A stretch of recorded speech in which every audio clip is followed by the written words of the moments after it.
Welcome. I'm Taylor. I'm sitting in for Eve tonight. Um, I am just looking around and kind of saying hi and connecting with everybody, which feels good. Um, who comes here all the time? Awesome. I wish I lived near here. I live about an hour away in West Marin, which is nice. I'm not complaining. And who's done feeding your demons before? Because we're gonna do it tonight. And who hasn't done feeding your demons? Awesome. Cool. Okay. It's like 50-50. And hello to everyone online. I'm so glad to see so many folks.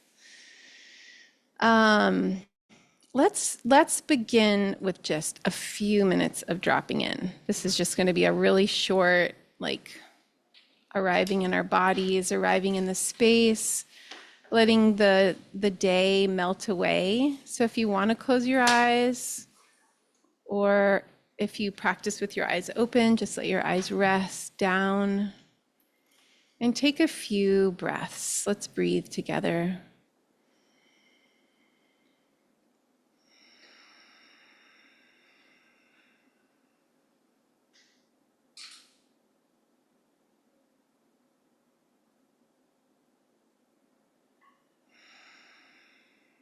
And just let yourself ground into the chair, into the earth, into gravity.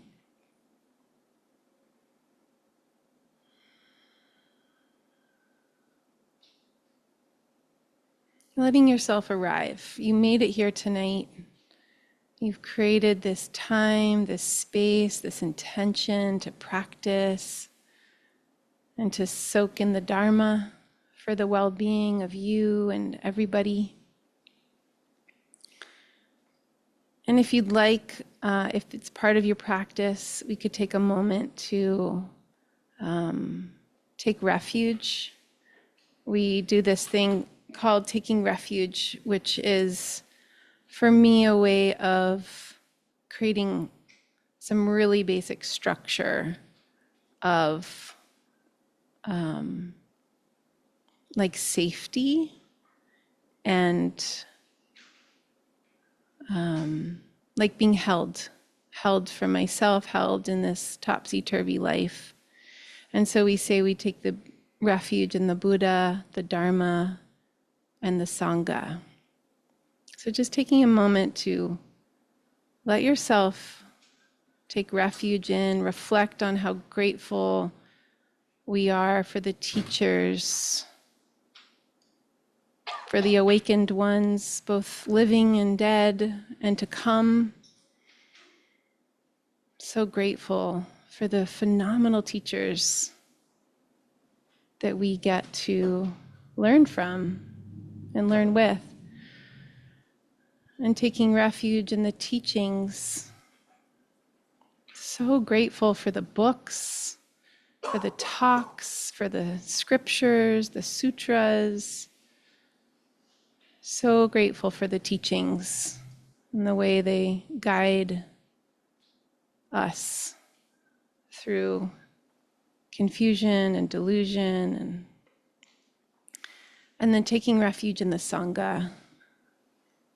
All the people in this room, the vast community across this planet, and for thousands of years before and hopefully after us, of fellow beings who are interested in waking up, interested in being good humans, good citizens of planet Earth, and just feeling how together and held you are in that really big community.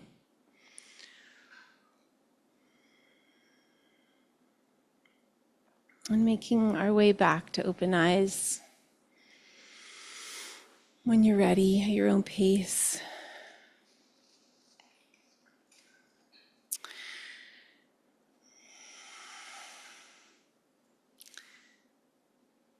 So my name is Taylor Rechtschaffen. I am a marriage and family therapist, I'm a certified Feeding Your Demons practitioner or facilitator. I've been practicing it since 2010, and just a few years ago, finally went through the certification process because I just love it. And it's so profoundly helpful in my life. And I thought, if there's any way I can help pass it on more, I'm going to put myself in the position to do that. What else? Oh, as a therapist, I really focus on, internal family systems, which is like a parts, working with parts and the systems of parts inside, and I feel blends or complements Feeding Your Demons and vice versa very well. Hi. And what else did I want to say? So tonight we're going to do in a few minutes, or I'm going to introduce Feeding Your Demons and talk a little bit about it, and then we're going to do the practice. We'll take about 40 minutes to do it, and then we'll take a little break to pee, and then, or just relax or journal, and then we'll come back and we'll just debrief, ask questions, share about the practice, just to make it that much more available and useful to all of us, and also to learn from one another, which is, I think, one of the best benefits of sangha.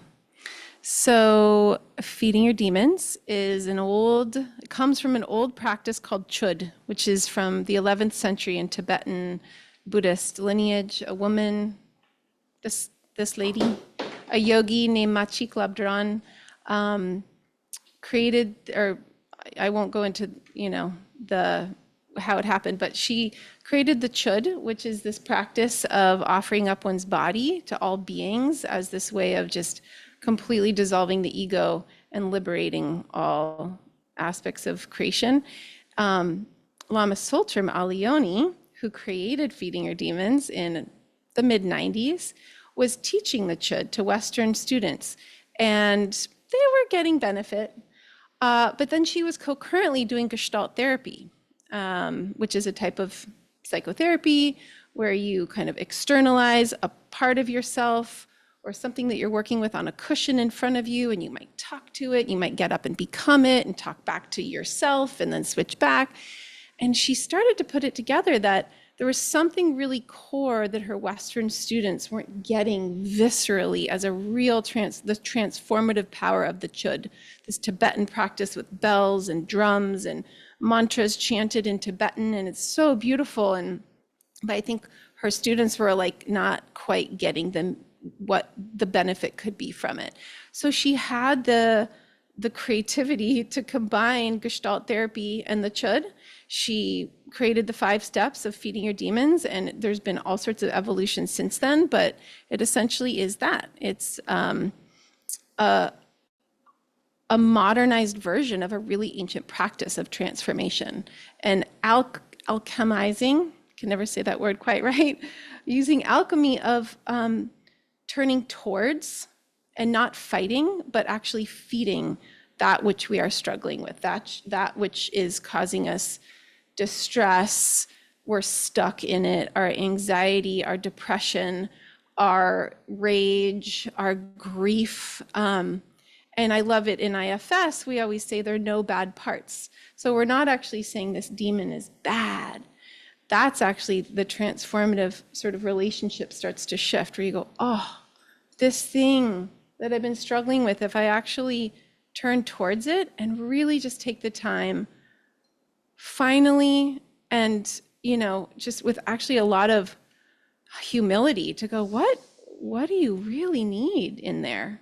Because if you get that, you might actually transform and liberate. So this is what we're doing, is we're liberating. Lama Tsultrim says we'll think about this in a little while, like what's the demon that I'm going to work on? And she says, pick something that is keeping you from feeling free. That's how she says it, in a really simple way. I'll use a personal example. So my neighbor infringed upon our land with a bunch of soil, and I'm having to deal with it. It's running into our creek. And I find myself, mad at him, feeling hurt, feeling betrayed. Like, how could he do that? So he wouldn't be my demon. So this is a good teaching around what we choose. We don't choose people or situations as our demon. Let's say that's your thing that's like really getting you today. You would actually, think about that issue and then turn inside and say, what in me is getting really what is the reactivity in me? So let's use that example of my neighbor. So I would say, and it could be a variety of things, but you usually, when you do a feeding your demon session, you want to work with something that's kind of visceral. You can like feel it. You can feel the hook of it right here and now in the body. And so for me, let's say I'd say disgust. I'm disgusted at him, and I might, in my mind, if I'm not being conscious, I might have bad thoughts towards him. I might blame him, et cetera, all of which not so good, right? Not just like good girl, bad girl, like that just doesn't go anywhere, right? So it's this act of like transforming. How can I actually transform that energy so that when I see him, I can just actually have genuine equanimity and even mudita and even compassion and like loving kindness. So yeah, it's about actually freeing up the stuck places in us where we're in reactivity to either an external thing, or it could be an internal thing. It could be a not good enough part, or it can also just be kind of an existential dread feeling. It doesn't always have to have a specific name. It could just be this like, ugh, that I feel in my chest. Why do I feel that way? Well, I don't know why, but what I'm going to do is I'm going to do a feeding your demons practice with it. See what it reveals, see what it needs to be fed, to be liberated, and to be tended to. It can also be a physical sensation. So let's say you have really bad back pain or something on your body really hurts. You can do it with physical pain too. So let me see if there's anything else I want to say. There's imagery used in this practice. So first of all, you'll be guided every step of the way. So you'll just have to follow my guidance, just listen to the instructions. I'll say to do this and you do that. We'll be getting up. Those of you who are in chairs, we often do this when we're in places like this. You guys could find places on the floor, but often when I have you change places, because you will actually change places and become the demon and then switch back to yourself. And then later, halfway through, we do what's called the ally practice, and that's part of it. So the energy itself changes into its medicine form. Sometimes it's not so direct, like that demon becomes the ally. Sometimes it's not that obvious, but the demon will be fed and then an ally will be invited or will appear. I will explain all this as we go. So anyway, when you switch places, if you're sitting like this, especially you guys in the back row and you can't like sit somewhere else, just do this. My eyes are still closed. And you're not going to be here for very long, maybe like a minute or two. So you'll stand. So you'll actually stand as that other being. So you get to actually embody, it's kind of like this demon or this part or this issue is like one chance. Well, you could do this practice many times, but it's like we're so intimate with these issues. They plague us and we fight with them and we resist them and reject them. But what if we actually gave them a chance to just be embodied and be like, rah, like you don't have to make those sounds. I'm just saying, like, theoretically, you can just, and then we can get a lot of information with the specific questions that I'll guide you to ask from the demons that are the keys to helping, unlock the pain that the demon is in and that you're in because of it. Or the part. So I was just talking before while I was prepping for this around the imagery piece. And some people say like, well, I can't see things. And that is an issue of like, well, I just feel like I'm making it up. And I always say, make it up. It's okay to use your imagination. It's healthy to use your imagination, especially constructively and creatively. We use our imaginations all the time in unconscious negative ways. where we assume or we imagine what's going on or what that person's experience is, or, oh, that person cut me off, he must be such an asshole. Wow, the world's such a terrible place, da da da da. That's like us imagining. We're filling in, we're sort of overlaying story on top of reality. Well, what if for once we just play with the possibility of using that to either envision the ally, or in terms of the demon, like, I don't know what this looks like, but sometimes the prompt is, if you could see it, if you could see what the demon looked like, what would it be? And you might pull from pop culture. Well, it looks like a Dementor from Harry Potter. Fine, really. And also, if you kind of, I say like follow the breadcrumbs, you just kind of try, you like do your best. You just kind of pretend that it's, oh, it's that. It will self-correct too throughout the practice. So by the time you're done seeing the demon and talking to the demon, etc., he, she, it, they, whatever, might have really like grown or shrunk or changed colors, cool. But to just let yourself get started in that creative process of just allow whatever image, first image, best image, you just kind of, I looked up the word pretend in the etymological dictionary tonight. I love pretend, like the etymology of pretend is to stretch forth or to claim. So it's like, you know, you're doing this practice for the healing of you and all beings. And it's like, let yourself pretend, let yourself stretch forth and try something new.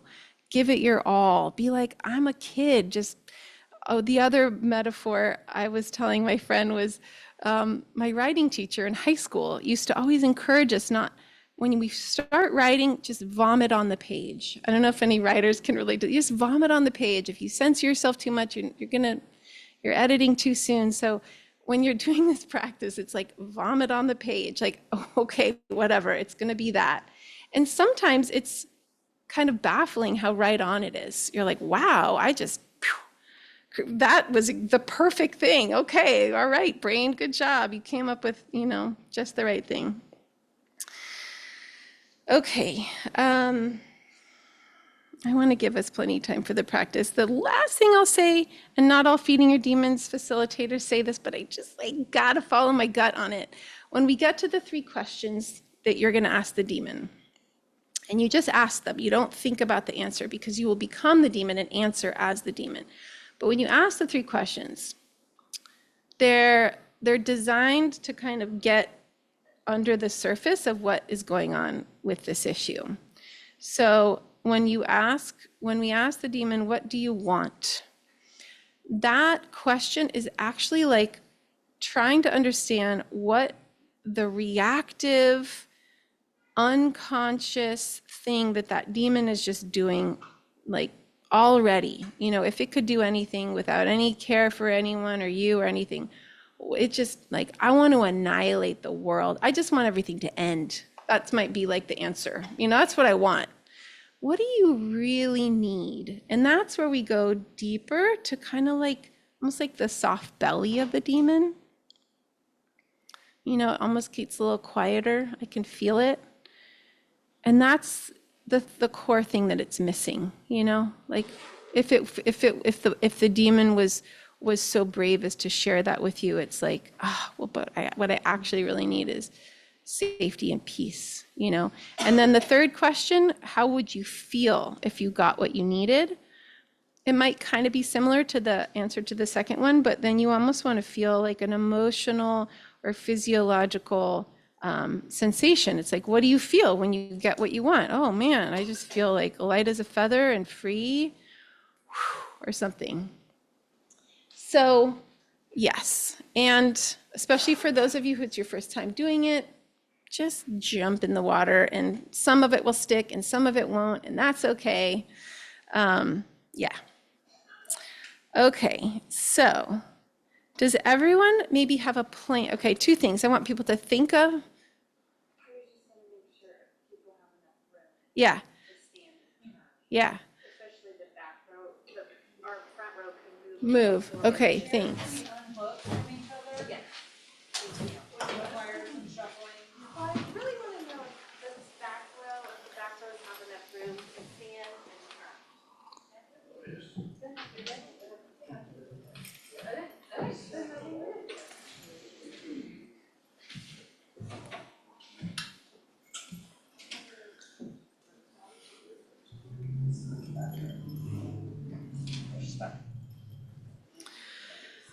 Okay, so having a kind of plan in your mind, because your eyes, I'll say a few times, like keep your eyes closed as much as possible.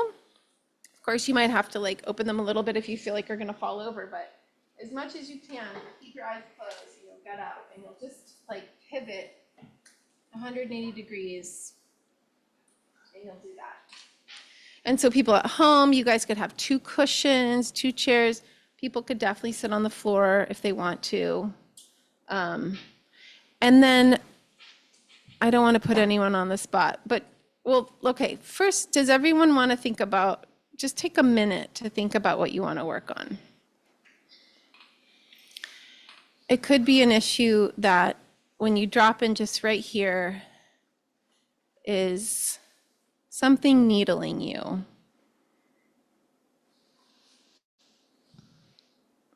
And maybe if it's not here and now, just think about the last day or the last week. Something you're like, yeah, that's kind of a persistent thing that I get stuck with.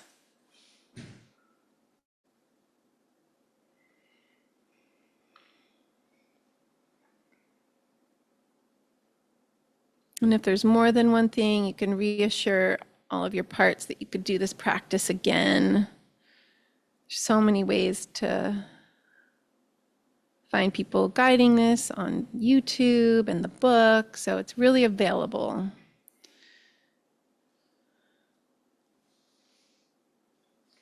And if you have confusion about which one to do, just pick one. Just listen to your gut.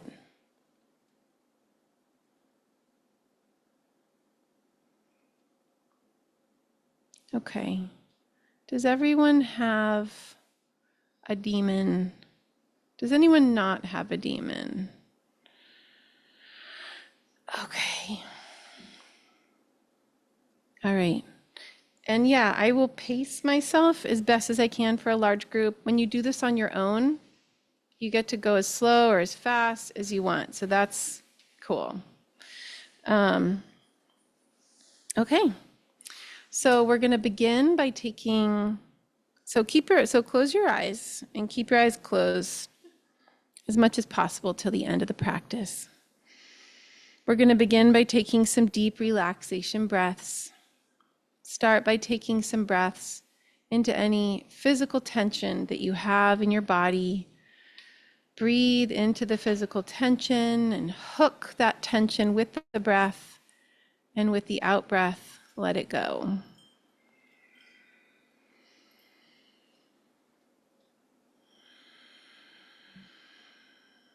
And just releasing any physical tension with the breath.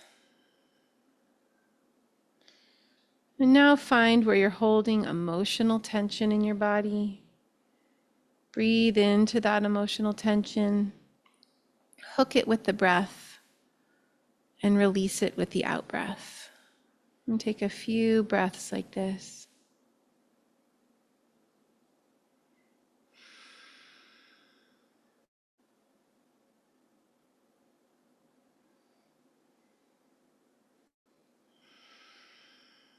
Now breathing into any mental tension that you're holding in the body. Find where you're holding mental tension or worries, thinking a lot, and just hook that mental tension with the breath and release it on the out breath.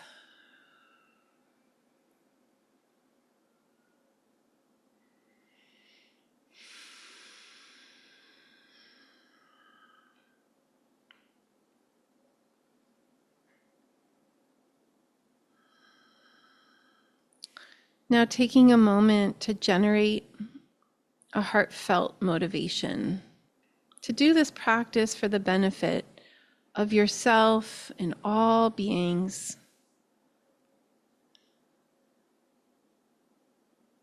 May this benefit the web of all of us.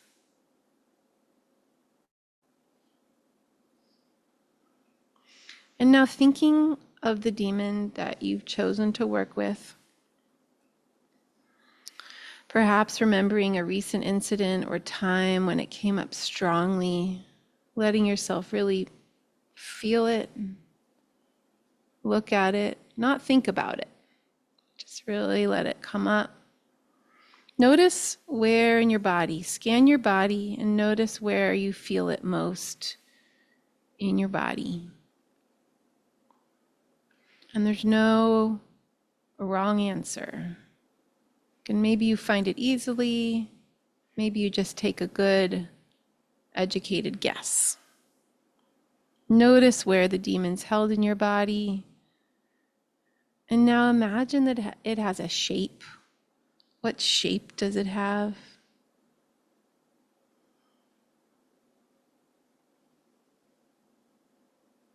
If it had a color, what color would it be?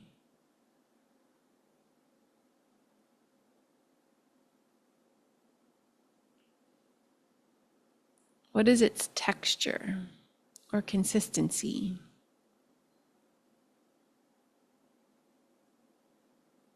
What is its temperature, if it has one, a distinct temperature?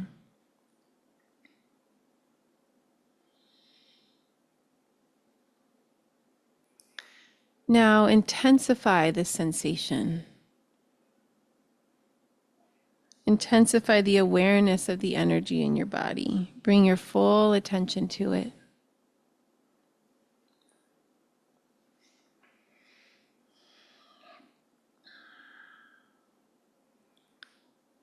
Now allow this shape with its color, consistency, temperature to move out of your body. And you can use your hands if that helps. Let this shape, color, consistency move out of your body and become personified in front of you as a being with a face and arms and legs and so on. And if it's an inanimate being, just invite it. Like imagine what it would look like if it were a being with a face and arms and legs. It can be very weird looking, but just like have it be this animate object being.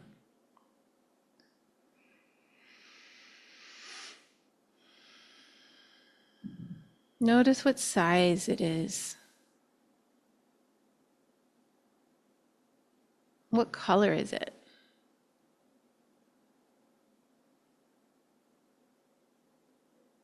What's the texture of its skin? Or the surface of its body, more like it?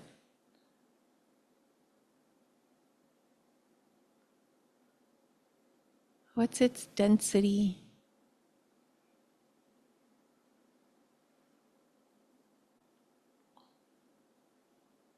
If it made a sound, what sounds would it make?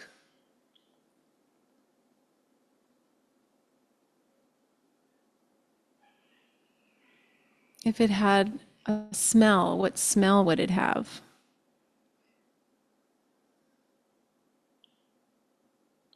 Does it have a gender?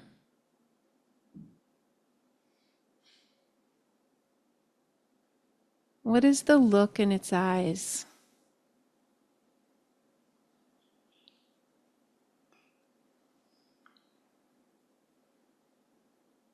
And if you can't see its eyes or it won't reveal them, just imagine what its eyes would look like if you could see them. What would the look in its eyes be if you could see them?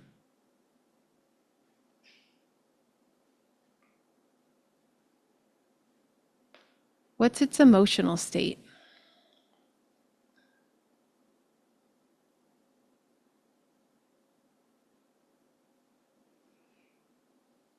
What is its personality or character like?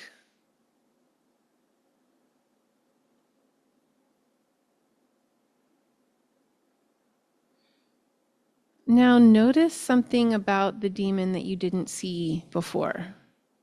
Like look again. Just bring all your attention and awareness, curiosity.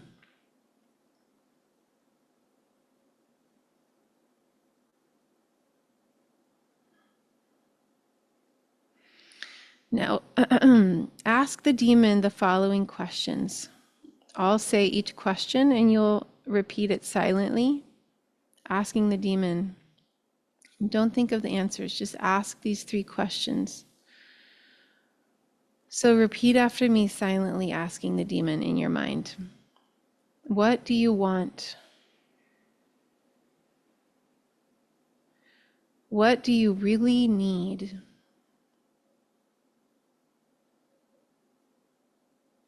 How will you feel when you get what you really need?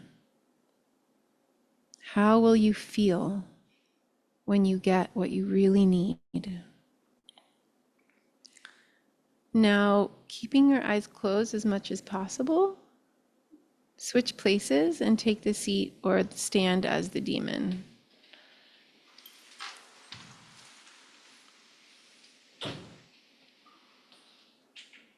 Take a moment to settle into the demon's body. You can even shape your body or make a gesture that feels like, if it helps you, just embody the demon.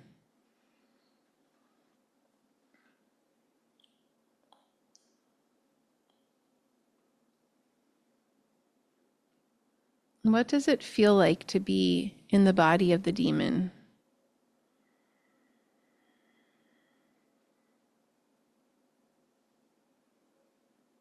How does your normal self look from the demon's point of view?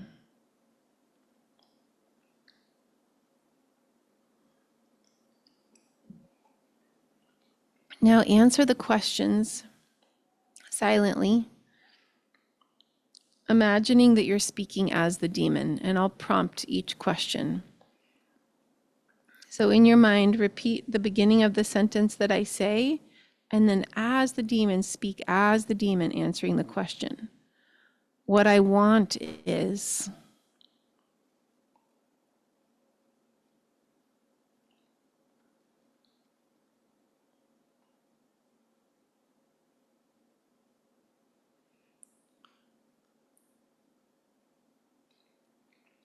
What I really need is...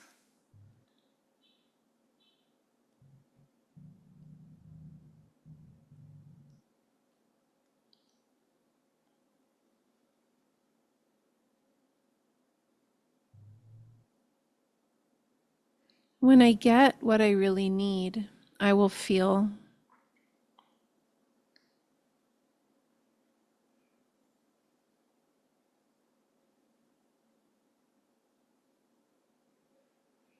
So take note of this final answer and return to your original seat.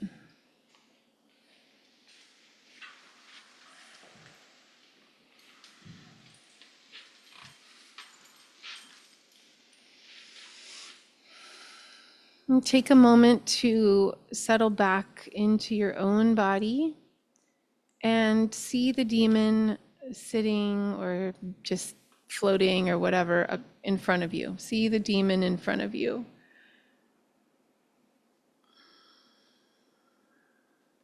Now evoke within your own body the feeling that the answer to the 3rd question the demon answered was. So evoke that feeling of what the demon said it would feel if it got what it needed in your body, and allow this feeling to spread throughout your entire body. Just letting yourself be saturated in that feeling that it would feel if it got what it needed. Now dissolve your body. Let your body dissolve into a nectar that has the quality, is made up of the essence of that feeling, of what it would feel if it got what it's needed. Notice the color of the nectar. And now feed the demon this nectar.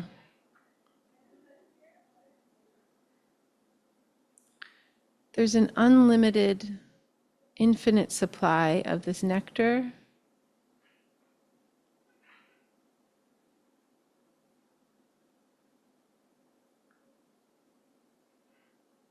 And just freely offer it. And this can come any images, Any way that you need to make this happen is invited. So maybe it's a infinite fountain of this nectar that's overflowing and surrounding the demon, sitting there in front of you that you're shepherding. You are the giver of this fountain of nectar. Or maybe it is your very body.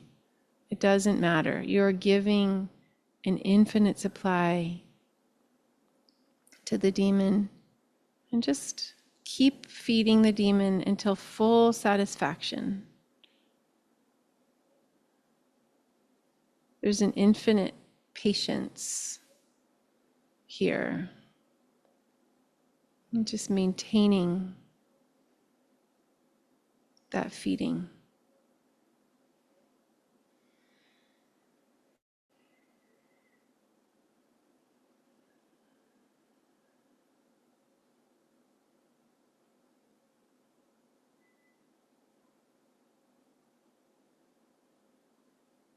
And notice how the demon takes the nectar in.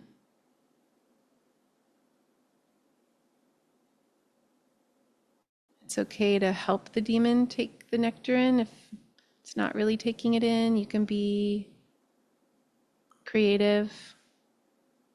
Because rest assured, when the demon takes this nectar in, it's going to really help liberate it from the stuck place it's been in.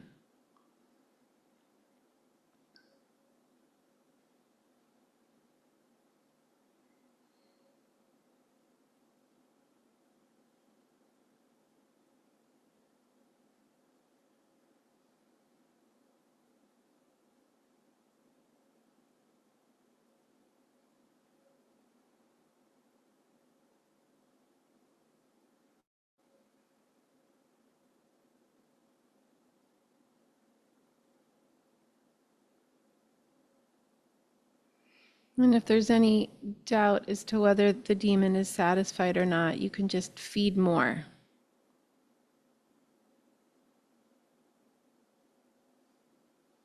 There's no harm in excess of this nectar.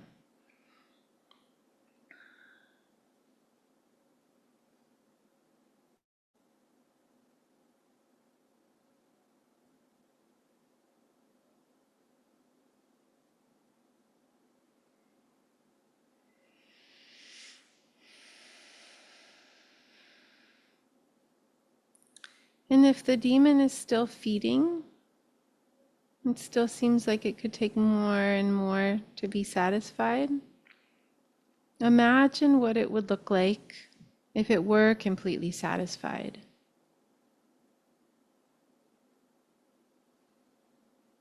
What would it look like if it were completely satisfied?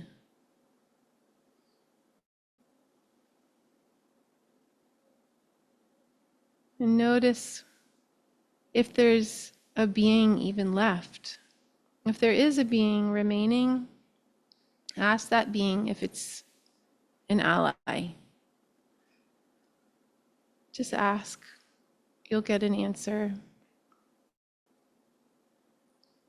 And if it says no, or if you're unsure, if it says yes, then you'll work with that being and it's an ally.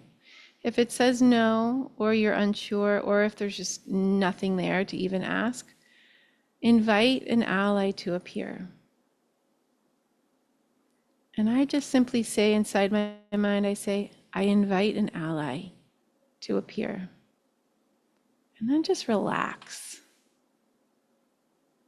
Just relax and see what comes. See what is given.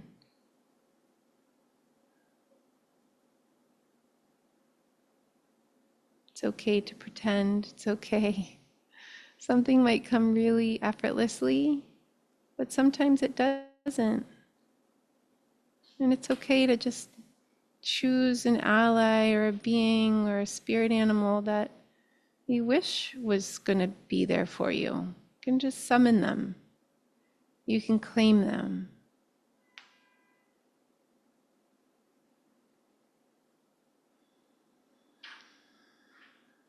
So whichever ally is here.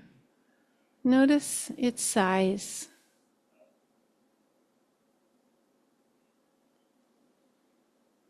Notice what color it is.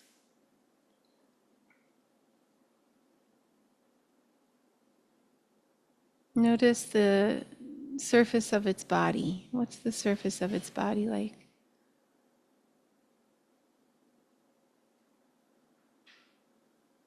If it made a sound, what sound would it make?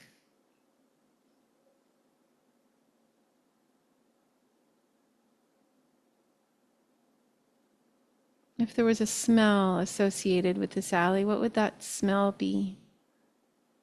Or that scent? What is the density of this ally?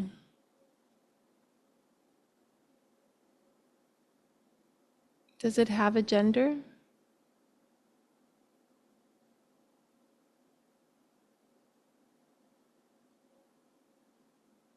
What is the look in its eyes?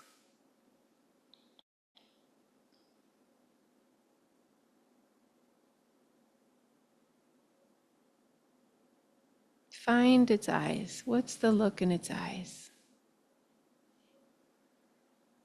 What is its emotional state?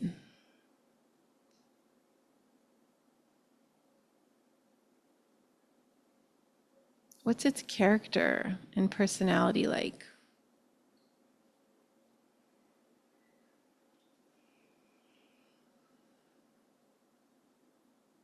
Notice something about the ally that you haven't seen so far.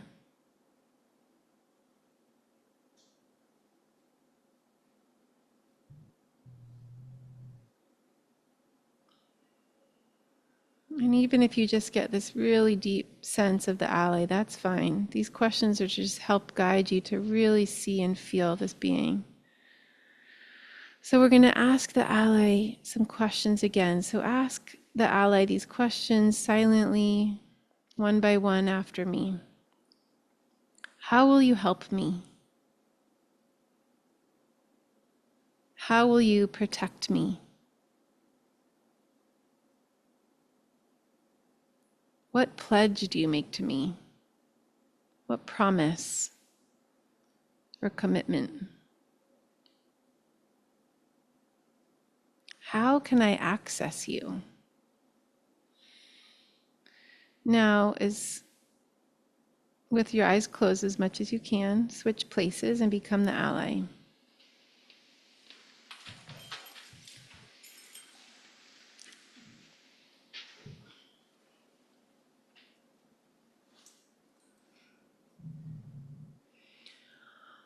Just take a moment to come into the ally's body.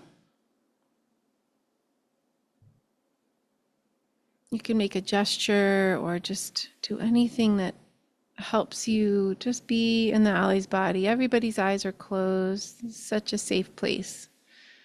And just letting yourself be in the body of the ally and feel what it feels like to be in the body of the ally.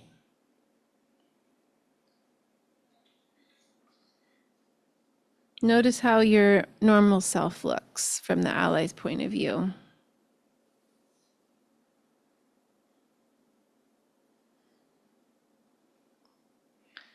Now, answering the following questions, speaking as the ally. And as I say each beginning of the sentence, if the grammatical structure is weird, you can just change it. But it's the gist of, I will help you by, or the way I will help you is. Just letting the ally speak.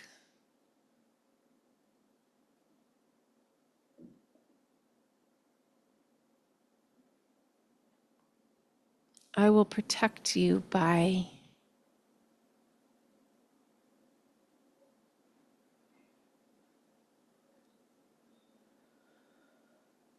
My protection will be, that. My pledge to you, or my commitment to you is.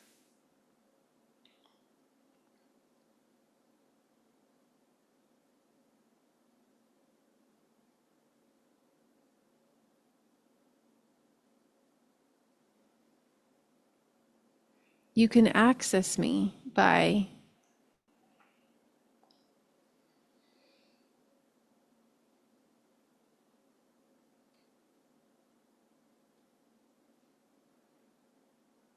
is there anything else that you, the ally, want to say? Let the ally speak anything that it wants to say right now.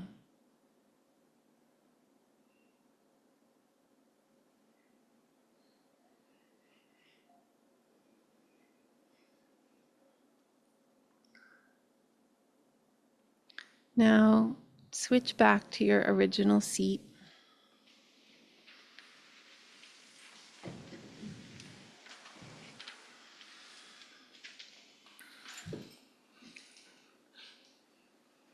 Take a moment to settle back into your own body and see the ally across from you, in front of you.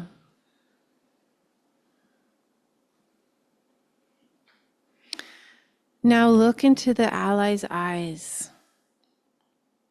and feel its energy pouring into your body.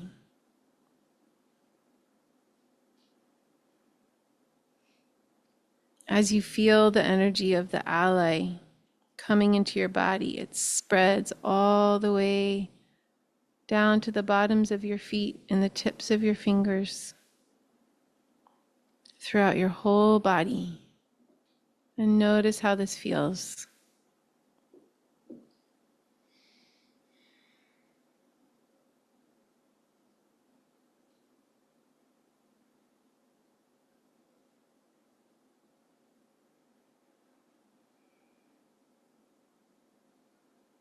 Now imagine that the ally dissolves into light. Notice the color of this light. Feel this light dissolving into you, completely integrating this ally into your body, into every cell of your being. Like all of your cells are being washed in light, integrating this luminosity into your whole being.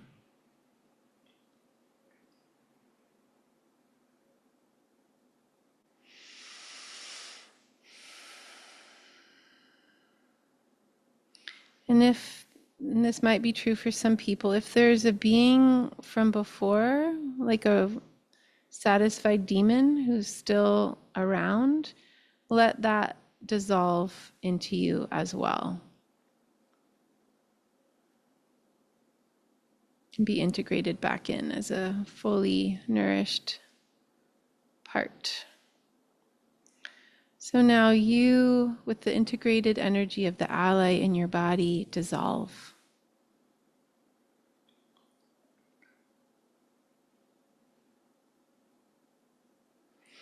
Rest here in the state after dissolution.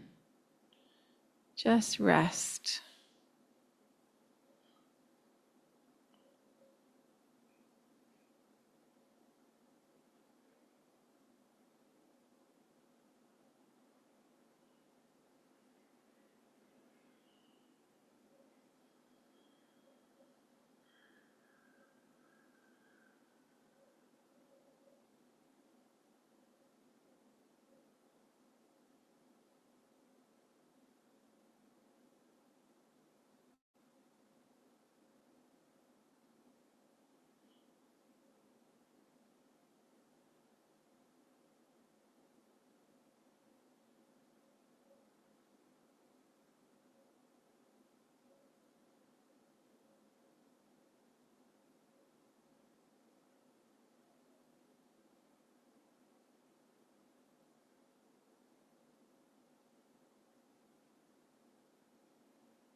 Now gradually coming back to your body,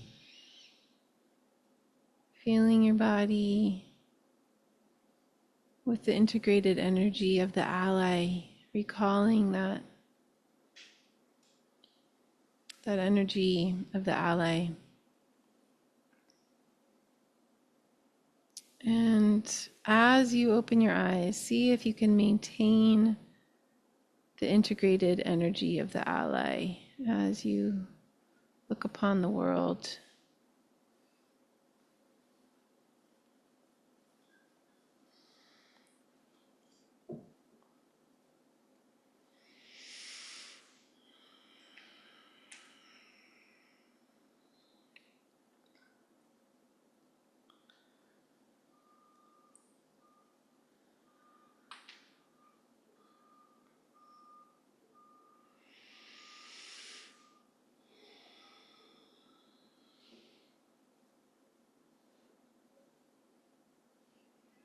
So now we're going to just take a little break moment, and I would ask for this break if you can stay in silence. I want to invite, if people want to write or just meditate longer, but just to take a few minutes. People have to go to the bathroom, but also just give people respect if they need to just do some integration or jotting some things down from that session, any key things that you want to remember. And yeah, so we'll just take a few minutes.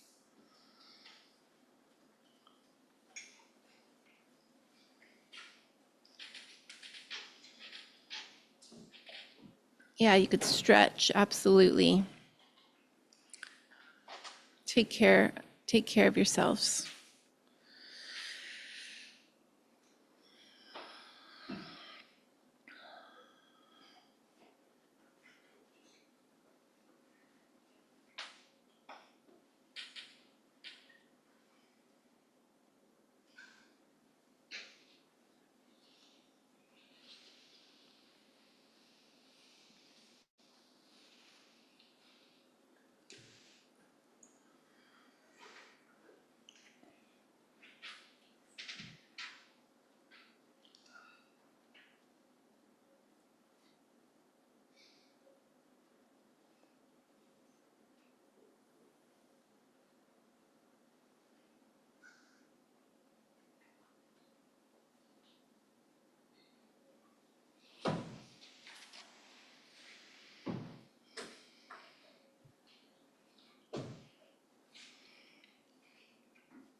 So just taking a couple more moments to finish up if you're journaling. Capture those last little pieces.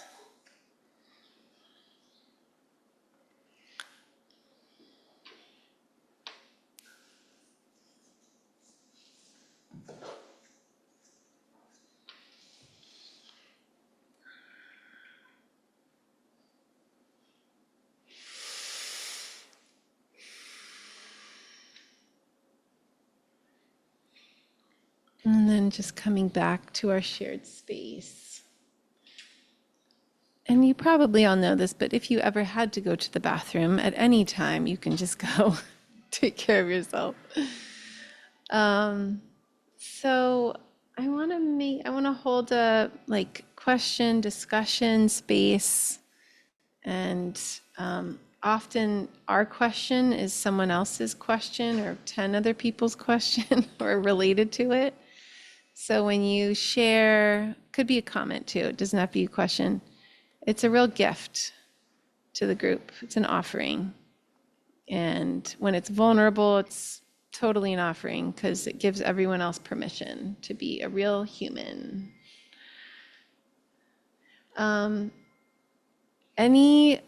So it could be questions about specific things of the practice, places you struggled, places that surprised you,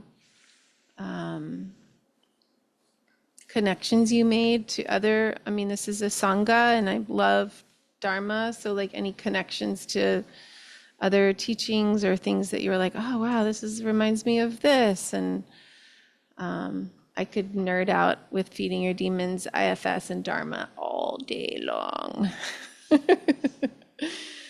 Yeah. And oh, the mic is there, right? And so maybe go to the mic and then she can pass it. Thank you. Yeah, for the people at home, especially. Online. Hey, so my ally showed up, wanted to help, and didn't know what to do out of his depth and didn't have the skill or capacity. So the will was there, which was great. It's great to have an ally, but if they can't really do what you need. The ally can't do, feels inept in some way, or Yeah, not inept, that's a little bit harsh, Just but didn't yeah, have the skill set or capacity, you know? So, and it felt like it couldn't do it in your life, help you in your life, or just even in this moment, like it felt a little frozen in its ability to. even in the moment, there was a in the willingness there, moment. though, but Yeah. that wasn't enough. Yeah. It makes me think of a couple things. One, it can sometimes reveal another demon that needs to be fed, like longer feeding. If there's a sense of confusion or lack, or I don't know what that, if that brought up anything for you, like for me, I might feel like concern or worry of like, but I want your, I might have some of that energy. So that then could be, you could do a demon feeding with that. There's layers, but it's great that you just, Thanks. yeah.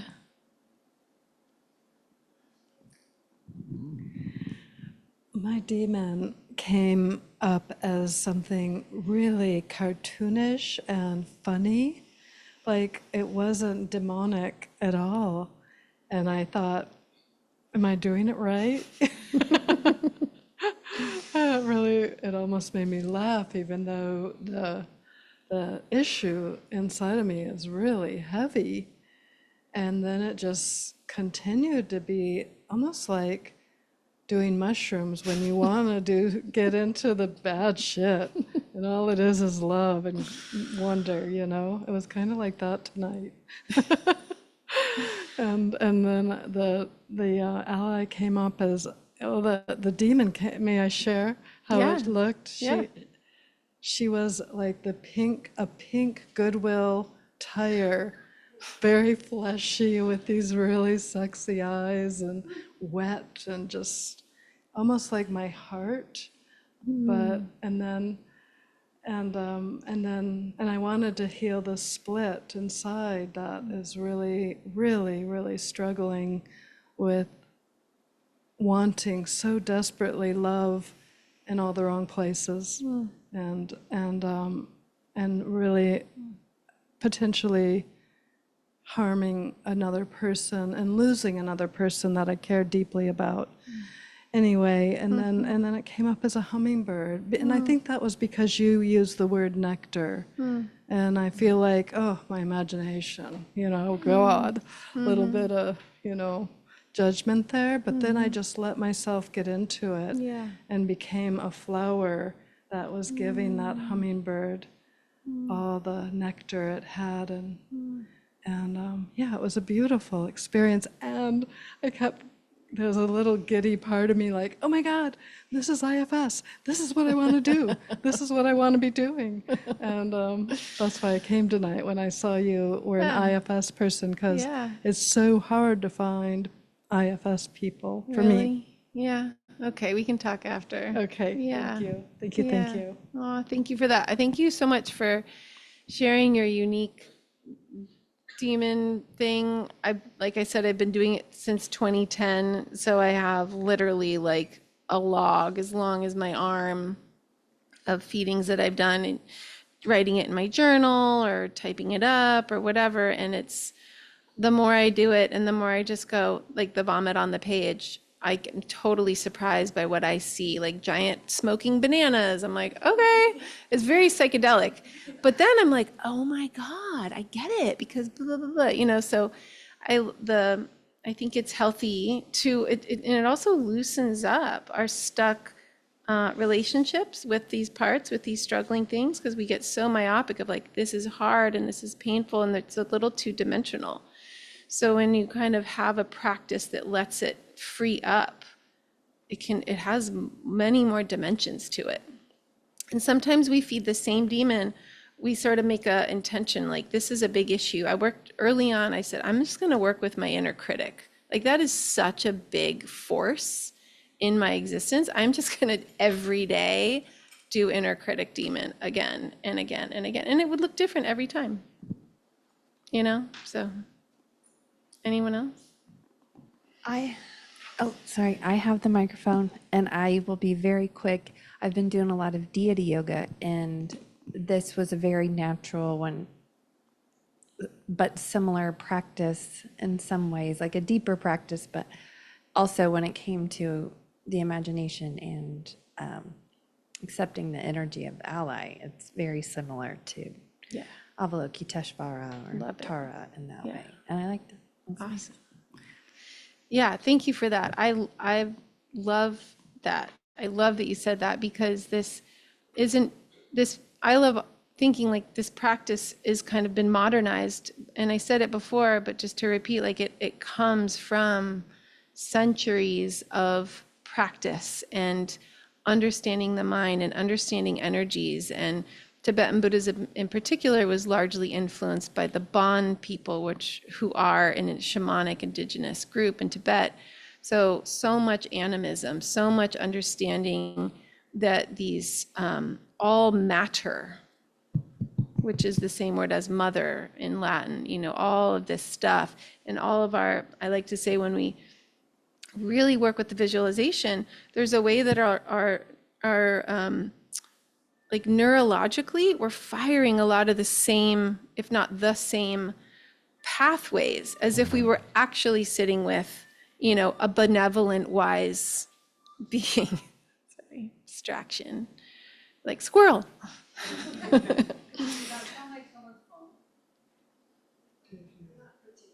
Right, maybe here. Thanks. Yeah, but this act of, again, like I said before, we're unconsciously using our imagination all the time to think about bad, sad beings and etc. And of course, we need to understand and see the suffering and look. But I think sometimes if we were to spend as much time cultivating, images of and connecting to the energies of like awakened bodhisattva qualities, the paramitas, the brahmaviharyas, like the qualities of strength and goodness and kindness and generosity, again and again and again, that there's a generative, like neurological conditioning that we're steeping in, and then we can be more of that in the world, and then that brings it out of other people because we're being it. And so I love deity practice, because and I think feeding your demons is an amazing, accessible way to benefit from what that technology from thousands of years of knowing teaches. Thanks for bringing that in. Um, Thank you so much.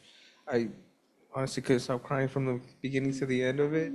Um, it was really interesting because like everything you use to help guide us, I was feeling, and so when you were saying like where do you feel your breath get stuck or like where, and I felt it in my throat, and it came out as a shape, and it was like right as you kind of said something else and came back and said, what does your demon look like? Like, does it look the same? But right before that, like, I realized it was me, like a dark version of me. I don't know, with like red eyes or something, just kind of just this gray version. And, like even asking the questions, like the answers came up like instantly. And so it was just like it was like, what do you want? And it was like your demise.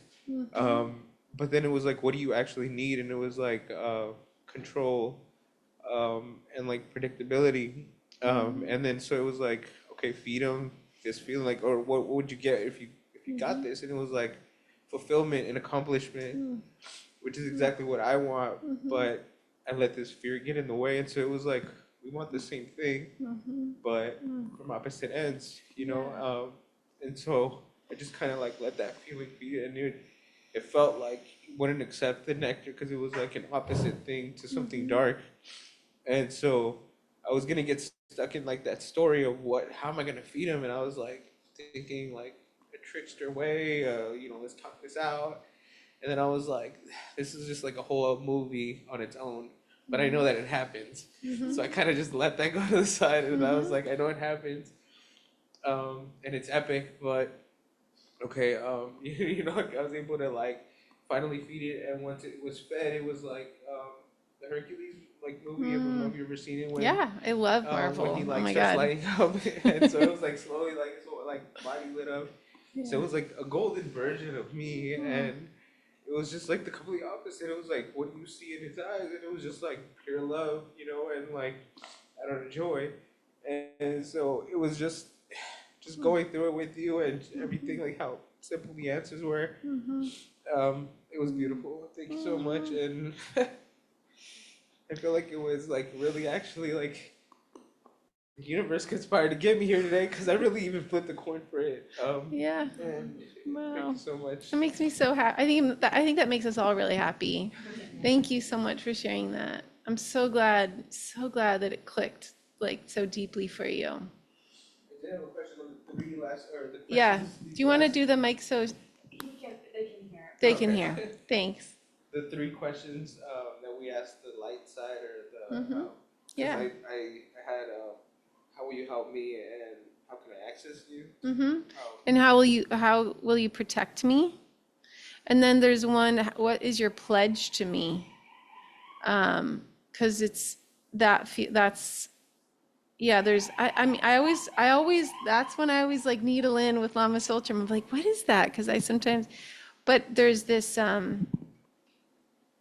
there's a lot of stories and traditions and teachings of like beings in different realms that like once pacified, once liberated, become in service to the light and to us. So I think that's where that comes from. And then there's like a fifth question, which is like, is there anything else the ally wants to share? That's something new that wasn't in the original script that Lama and some of the main Feeding Your Demons teachers put in, because sometimes those questions, like you get really profound answers, but sometimes you feel like what the ally wants to share with you, and it might be something that doesn't fit into those questions. So you give yourself some space to just, and it could be something really simple. Yeah, but just that you can hear from the ally. So it was your protection is, what was the one after that? My pledge, which is like a commitment or a promise. My promise to you is. Okay. Yeah. And I just wanted to go through them because I remember the answers to the dark one, but then this one I didn't say. So it's like, how will you help me? And it was just showing you there's a beautiful future to hope for. And how can I access you? And it was just pray, breathe, and let me listen carefully. You protect, and what I remember from everything, it was like, what is their protection like? And it was impenetrable. And What was, is there My anything else you wanted pledge to share? you. Oh, my pledge to you? Yeah. I can't remember that one right now. But was there anything else you wanted to share? It was like, I'm with you always. Yeah. Don't feel lonely. Yeah. And because I sometimes think of that. And so it was just like, Yeah. when you're going through a problem, Yeah. you're not alone. Yeah. Oh, thank you so much. And this goes for everyone, but if you can find an image or a symbol or a figurine that reminds you of your ally, put it on your altar. We humans, one of my other teachers calls us the great amnesiacs. We just are here, we forget. And when we're in it, we're like, I'll never forget this feeling. I feel so awakened and safe and powerful. And then life happens. So to kind of like have our talismans of like, oh yeah, right, impenetrable light being, breathe, pray, like, thank you, taking refuge in your allies, you know? Anyone else? Any online questions also?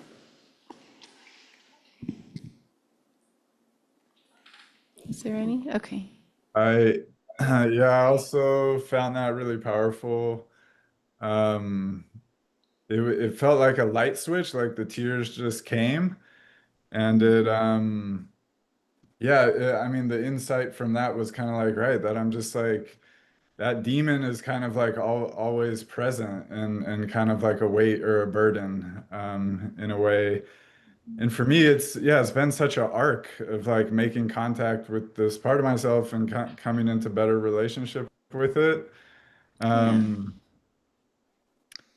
yeah, and I mean, to kind of cut to the chase with the question, I guess, is this, I guess, this idea of satiating this part of myself. It feels like, right, that like, in a way, that part of myself is still kind of desperate for satiation.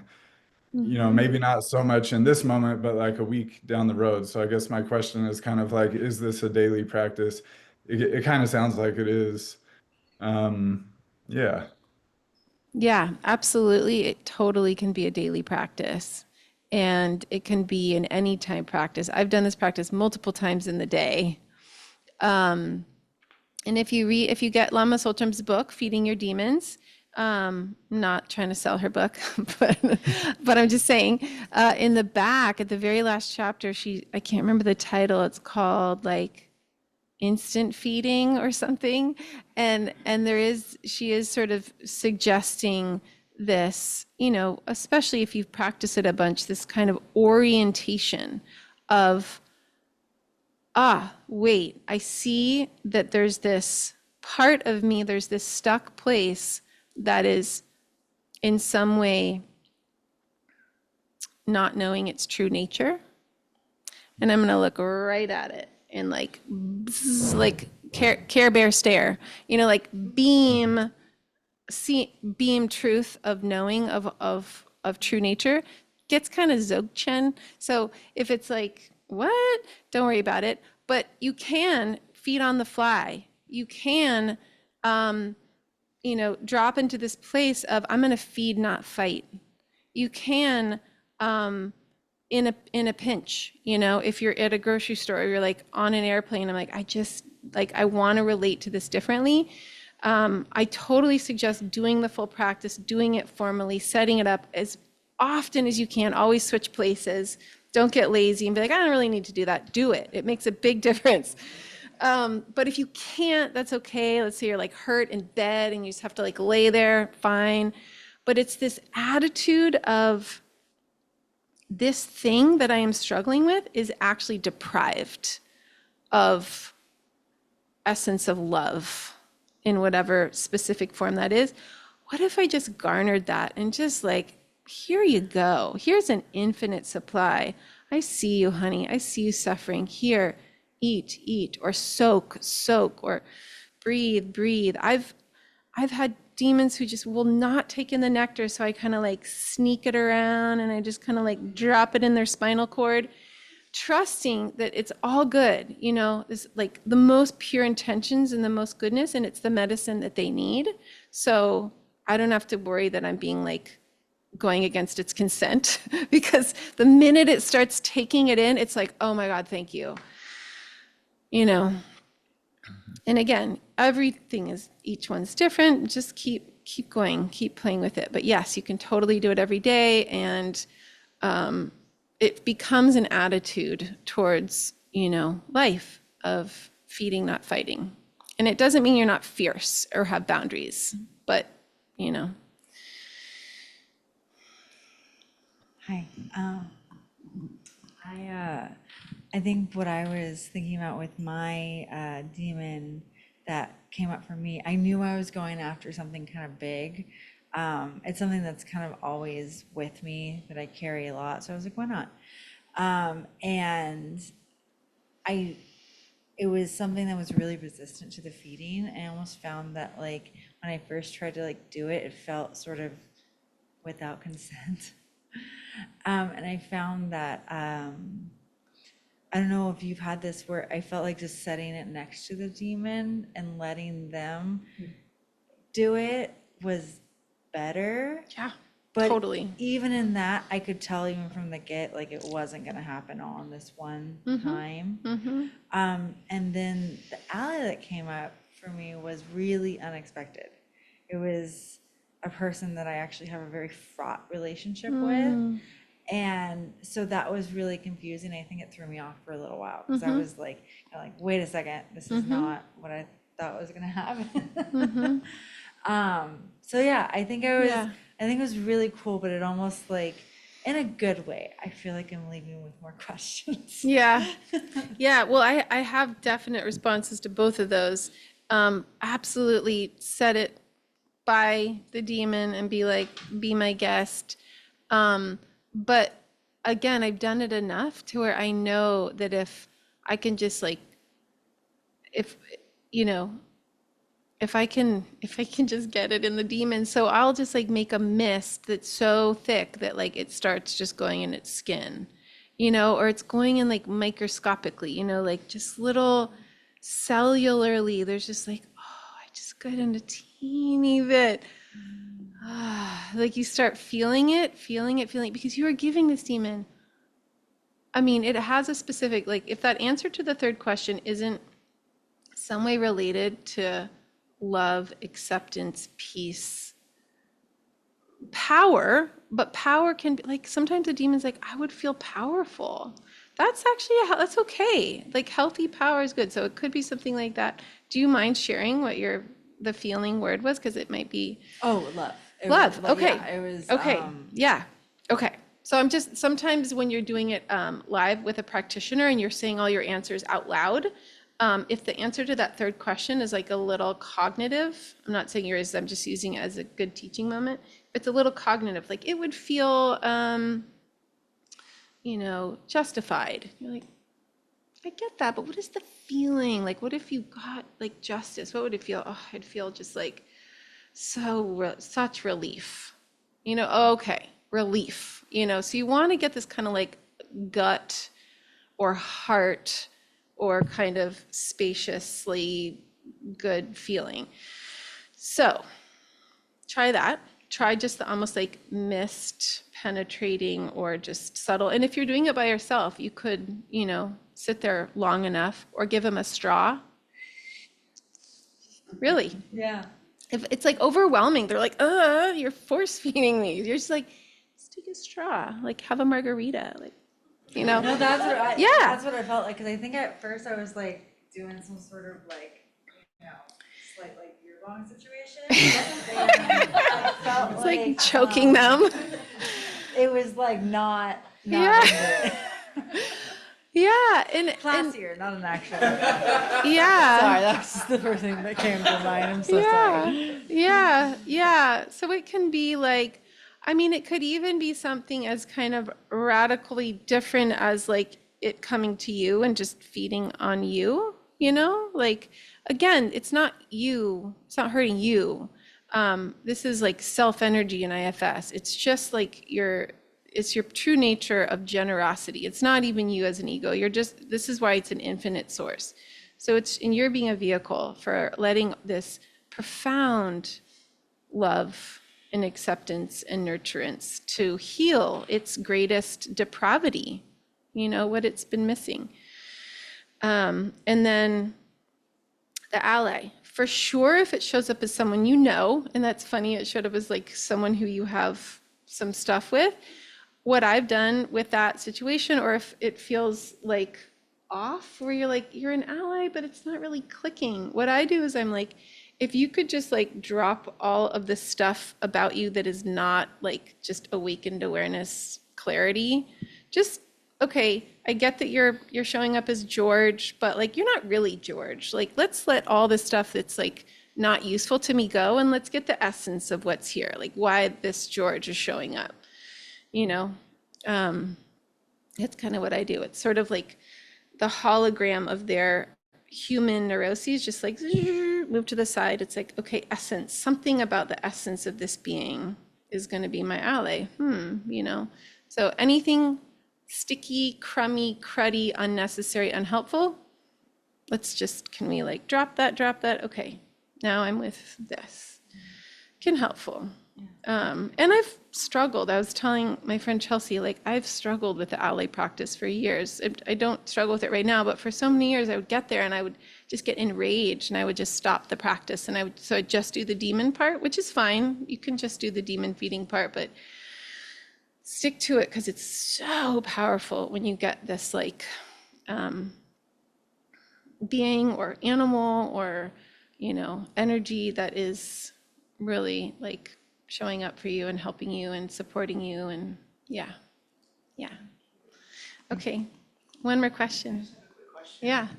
So my question is, if you have all these different parts, would you have all these different demons and all these different allies? Or do you have like repeat allies or like a primary ally or something like that?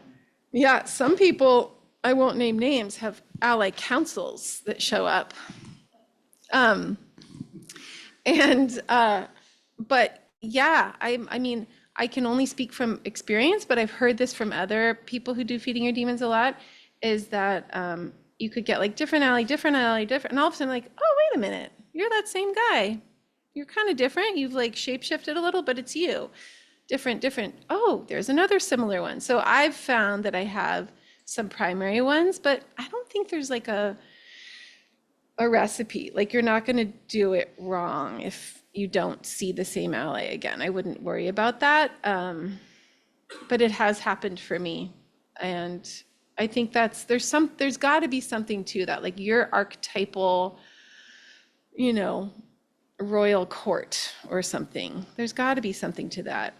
And especially when you start doing things like making art. So there's really cool, if you ever want to get creative and like paint your ally or sculpt your ally or draw your ally or find images from the internet and do collage. I have an Obi-Wan Kenobi that I've seen a lot, so I like have Obi-Wan Kenobi. He's this like cloaked, hooded priest shaman warrior, which makes me really want to end with this poem, because I brought it and I love the kind of way we get out of our thinking brain and drop into a different realm with the poem. And then we will end, but yes. This is called Unconditional. Willing to experience aloneness, I discover connection everywhere. Turning to face my fear, I meet the warrior who lives within. Opening to my loss, I gain the embrace of the universe. Surrendering into emptiness, I find fullness without end. Each condition I flee from pursues me. Each condition I welcome transforms me and becomes itself transformed into its radiant jewel-like essence. I bow to the one who has made it so, who has crafted this master game.